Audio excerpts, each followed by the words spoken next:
Today I will be showing you a time lapse of this colored pencil landscape. And I will be talking about 10 tips for drawing landscapes in colored pencil.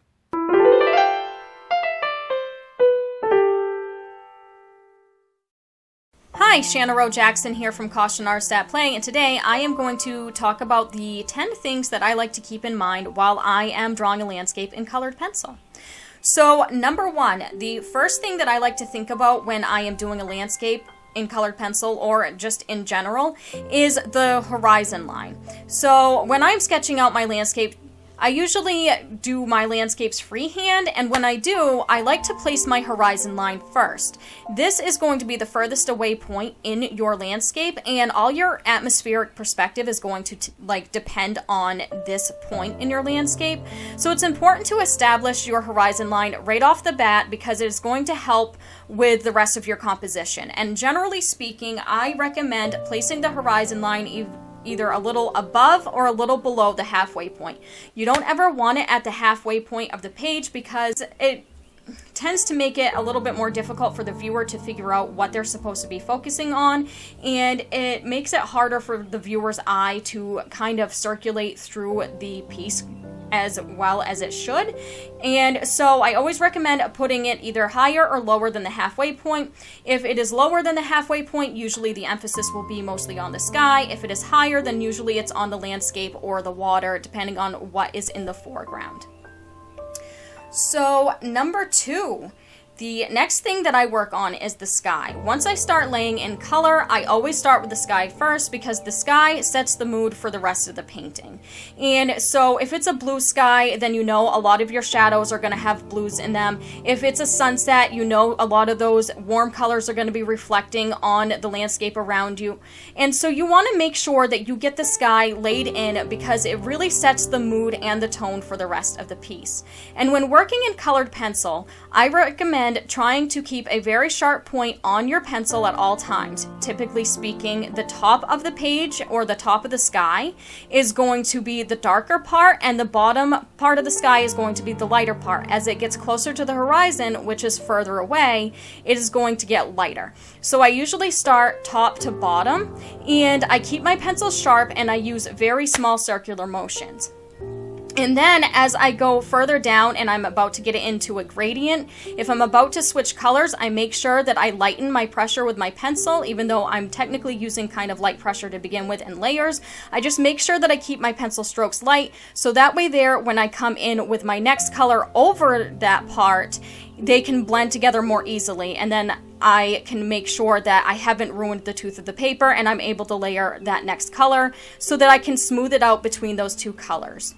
And then I come through with the sky and I like to use some OMS to blend it out. I make sure I have enough layers on there before I do that. And once I have enough layers, I find it is also easy to continue blending with a soft tool or even a blending stub. So that is another way that I get my skies to be so smooth. Also, when I'm doing my sky, I make sure I go around the cloud forms. When I sketch out my landscape, I make sure that I have also sketched out a rough shape of the clouds. It doesn't have to be perfect, but I like to leave the white of the paper, especially if it's white clouds, so I can use the white of the paper to my advantage. As I said, it doesn't have to be perfect, but once I come in and actually work on the clouds, then I can fix the shapes a little bit more. And what you're seeing me do here is doing some of that blending. And I'll go back and forth between the sky and the clouds. So number three has to do with the clouds, and more specifically the shadows of the clouds. Clouds will pick up light and shadow. They have three-dimensional form to them, even though they are vapor and you know, different kinds of moisture and things like that, they still have like a three-dimensional form. So you want to pay attention to your light and shadows when you're trying to get the shapes of clouds. And as far as the shadows go, I always use grays that are a good mixture between the sky color and some of the landscape below. So if I were to be mixing this in paint, I would be mixing a part of that sky color with some of the kind of browns and things like that that are going to be below. the shadows of the clouds almost always have a bit of the sky color in them, and that is a great way to make them look more natural. You don't want to just take black and make a shadow on a cloud. You want the colors that are surrounding them to reflect into the shadows of those clouds. It's no different than a shadow on the ground. If it's a blue sky and there's a shadow on the ground, usually those shadows take on the blue of the sky. The shadows in the clouds are no different. So you want the blue from the sky in there, but a lot of times it's not exactly the blue in the sky because it ends up being a little bit darker. So to make that kind of natural gray, I usually take from colors that I know that I will be using in the rest of the composition to kind of pull it all together and create some kind of unity throughout the whole composition.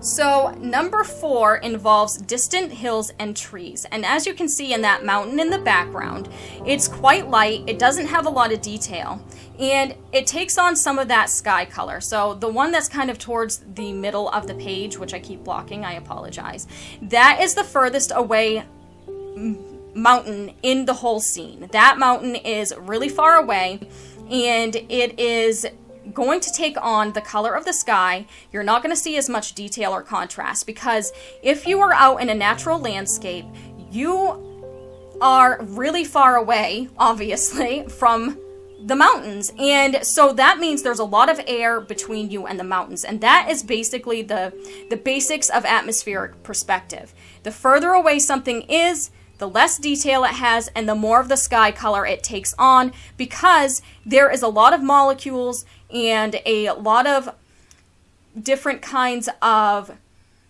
vapors that is between you and that mountain. And so it's going to take on that color of the sky, because there's basically air and sky between you and that mountain. So that is something to keep in mind. Any faraway trees, any mountains, anything that's off in the distance will take on the color of the sky, and it even happens during sunset. So that's a great way to show distance. Make sure that you don't have high contrast and that you are just putting the color of the sky over those distant trees and distant mountains. So number 5, think of trees as abstract shapes. And I've talked about this in other videos as well, and so I don't want to necessarily go into great detail about it, but basically you can put a base color down, which is what I'm doing here. I'm actually using watercolor pencils, and I'll talk about that a little bit later, but you can put down your base color, but then look for the abstract shapes in the trees. And I usually look within the negative shapes of the trees or within the shadows. I like to lay in my shadows first, because if I look at the abstract shapes of the shadows and get those drawn in, then my positive shapes are already drawn in for me. And it's the shadows that bring out those positive shapes. So once I get all my shadows laid in, then I can come over and take my lighter colors of my trees and just color in those lighter colors and details, and they'll already be there. And the best way to do it is to just look for clumps. You don't need to draw individual branches or individual leaves. The only time that you are going to draw branches very specifically is when the trees are silhouetted against the sky, and that is in the tallest trees.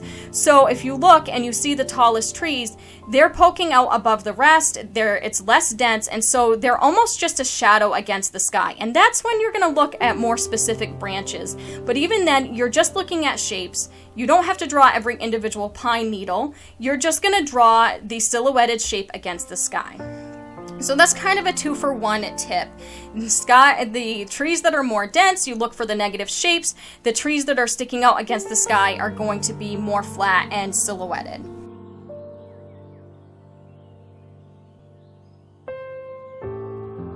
These are smaller trees, but these tips and tricks work well for larger trees as well.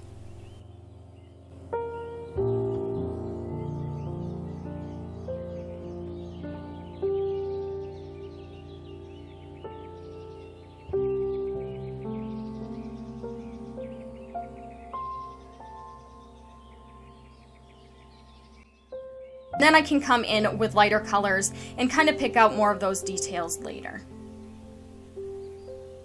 So here you can see kind of a closer up view of how I do the trees. And it's not pretty at this phase, but it doesn't have to be. So I'm just going in with those details. I'm looking in between the branches, so to speak. And these trees will later on have a little bit more blue in them as well. This part of these trees are bigger than the other ones because this part of the shoreline is actually closer. Because we're looking out on a pond, and so it kind of goes at an angle because this has land all the way around it.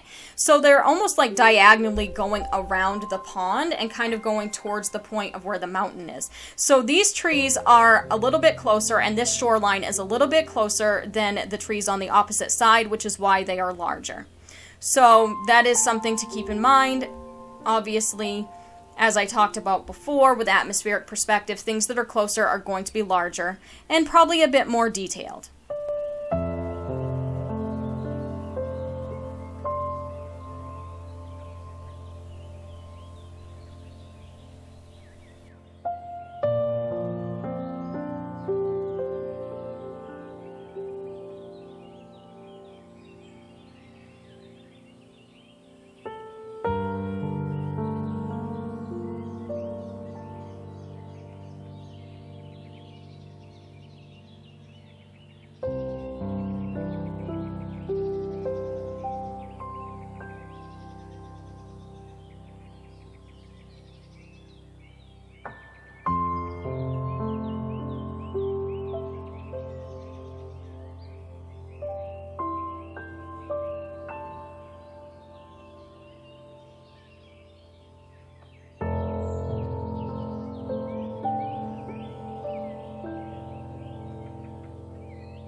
Okay, so my next tip, number 6, is to use something like watercolor pencils, watercolor, or even pan pastels to kind of fill in the white spaces in larger areas. You kind of saw me do this a little bit earlier when I did an underpainting for my trees, but this is just a nice tip to kind of speed things up and to kind of take the intimidation out of having to fill such large spaces with the small tip of a pencil.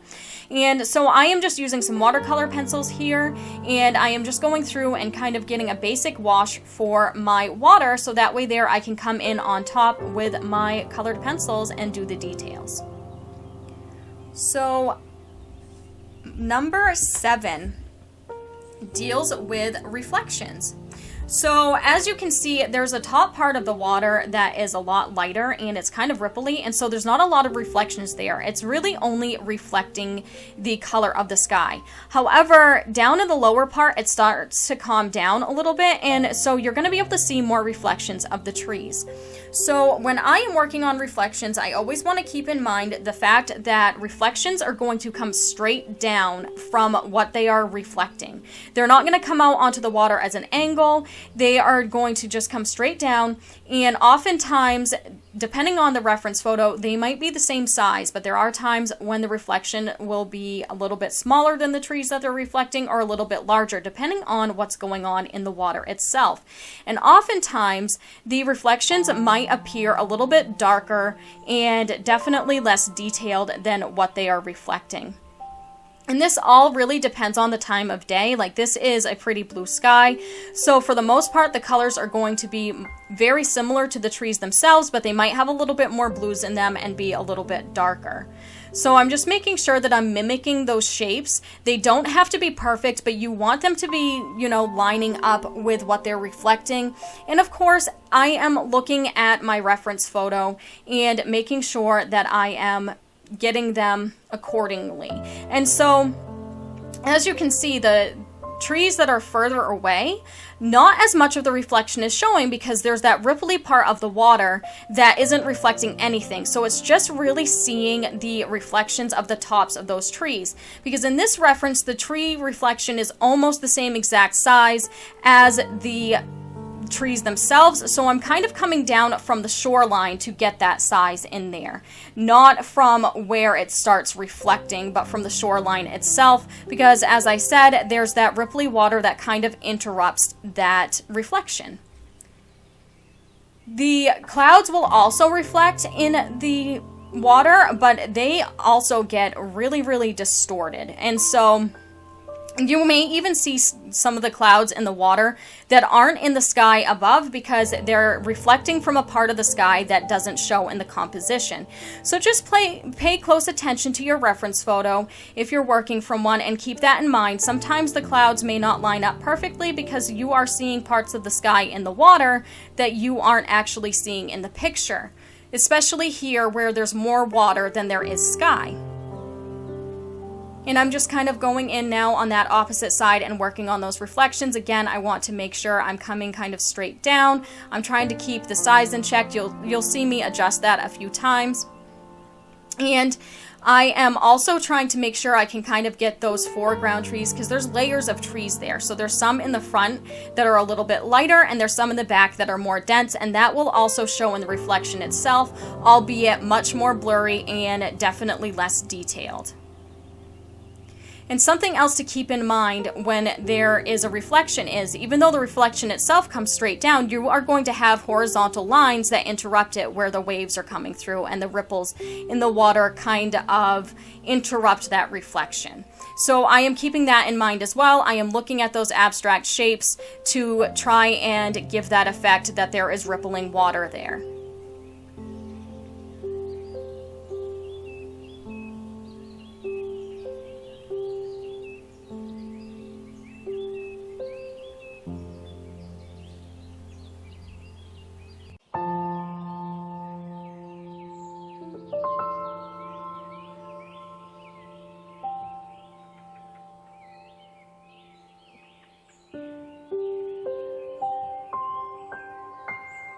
And also you can see here that I am blending out this reflection a lot more than I blended out the trees because it is less detailed. So there's not going to be as much visible like leaves and things like that. But also I'm making it darker because this reflection especially is behind the trees and it's not getting as much light. And so it's a lot darker than the trees that it's reflecting.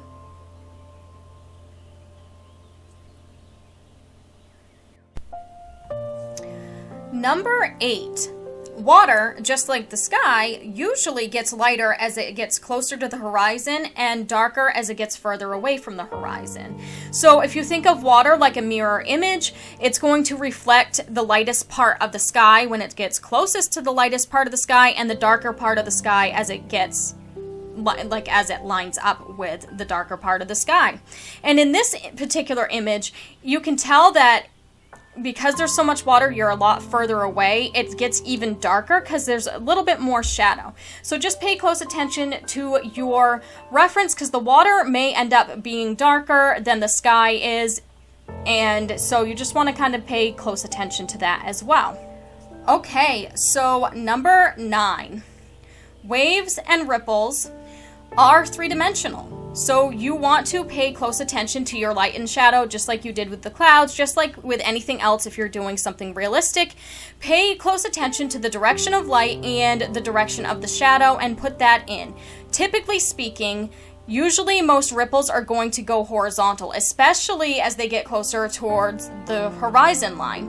In this particular piece, there's some rippling effects that are going on that are indicative to something having been placed in the water recently, and so they're curving out a little bit more when you get closer to the viewer. And then as it gets further away, it starts to straighten out and become more parallel to the horizon line. So that is something to keep in mind. Usually you're going to have straight lines in your waves, but just look at your reference photo and make sure. And even within those ripples that are curving out, I am not drawing upwards with them. I am still using horizontal lines within those waves to kind of get that, and kind of stacking those lines very closely together, almost like a staircase effect.